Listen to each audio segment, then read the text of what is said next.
Bienvenue à tous sur le Wrestling News, j'espère que vous allez bien. Donc on prend cette émission, comme je vous l'avais dit vendredi, le résumé du pay-per-view Hell in a Cell édition 2016. Et donc, eh bien, si vous voulez pas vous faire spoiler, parce qu'on va entrer dans une zone spoiler, bah tout ce que vous avez à faire, c'est de couper cette vidéo. De toute façon, la thune, on l'a déjà. C'est bon, c'est fermé. Donc allez, on passe maintenant au pay-per-view. On commence donc avec l'avant pay-per-view, traduction le kick-off. Et la division Cruiserweight était de sortie. Et victoire d'Alexander et de ses amis avec un low check. On passe maintenant au show. Et donc au premier match, vous avez eu le Hell in a Cell match, titre des États-Unis. Roman Reigns contre Rusev. Et désolé, fan de Roman ou anti-Roman, faites ce que vous voulez. Toujours champion des États-Unis, Roman Reigns avec un spear sur Rusev. A noter qu'une chaîne a été utilisée durant la rencontre, mais qu'elle n'a pas été blessée. Pas de blessure également pour Bayley puisqu'elle a gagné. Et oui, victoire face à Dana Brooks avec une Bayley to Bayley suplex. Du côté des softs, ça parle toujours, ça parle de caractère de police, de Time New Roman, de Toy Story, avec une espèce de jeu de mots que j'ai pas tout compris. Mais ça perd toujours autant parce que nouvelle défaite face au club avec un Magic Killer. On notera d'ailleurs que c'est le 3e pay-per-view de suite qu'ils perdent avec un tombé sur Enzo Amore. Nous avons eu alors à ce moment-là le second Hell in a Cell match et notre cerveau l'a donc fait comprendre. Le main event sera donc féminin. Et oui, Sasha Banks contre Charlotte s'affrontera donc en main event dans le tout premier Hell in a Cell match. Et moi j'ai déjà envie de dire félicitations les filles. Et donc revenons maintenant au match Kevin Owens contre Seth Rollins. Victoire de Kevin Owens avec un pop-up powerbomb sur 2 chaises. Il a bien été aidé par son comparse Chris Jericho qui est intervenu et qui a donc faussé la rencontre. Il s'est pas privé d'ailleurs de mettre un code breaker à Seth Rollins après la rencontre. Mais malheureusement, oui, il n'est pas le seul à avoir vécu des désillusions.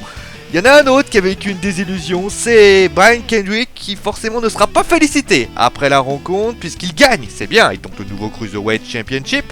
Mais il faut savoir qu'il a simulé une blessure pour ainsi entendrir son adversaire et ainsi lui porter le Bully Shock. Et donc avant le main event, les New Day sont toujours champions par équipe, car oui, Sheamus et Cesaro ont gagné par disqualification et donc les titres ne changent pas.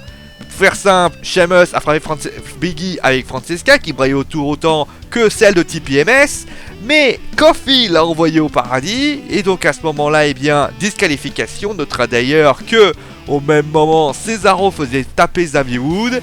Toujours cela que ce beau bordel fait que les New Day sont toujours champions. Bon, allez maintenant place au main event. Et oui, Lita pouvait laisser couler ses larmes. Sasha et Charlotte Flair sont donc dans le main event pour la première fois dans un main event d'un pay-per-view, dans un Hell in a Cell match.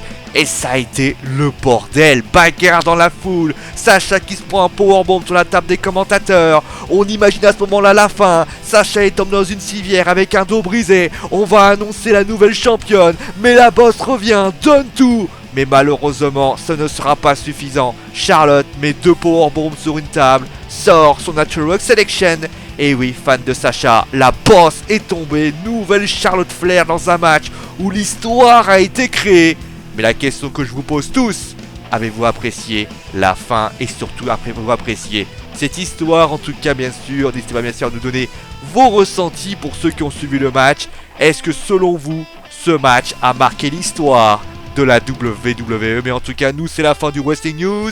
J'espère en tout cas que l'émission vous a plu. On se retrouve donc demain avec au programme résumé du Raw spécial Halloween. D'ailleurs, il y aura Goldberg qui sera là, ça a été annoncé. Et d'ailleurs, on en parlera de lui. Combien de matchs fera-t-il à la WWE? Voilà, vous savez tout. Passez donc une bonne journée. Vous allez sur aimer, partager et à vous abonner si vous avez kiffé cette vidéo. N'hésitez pas bien sûr à commenter pour nous donner vos retours par rapport au pay-per-view, mais également par rapport à l'émission.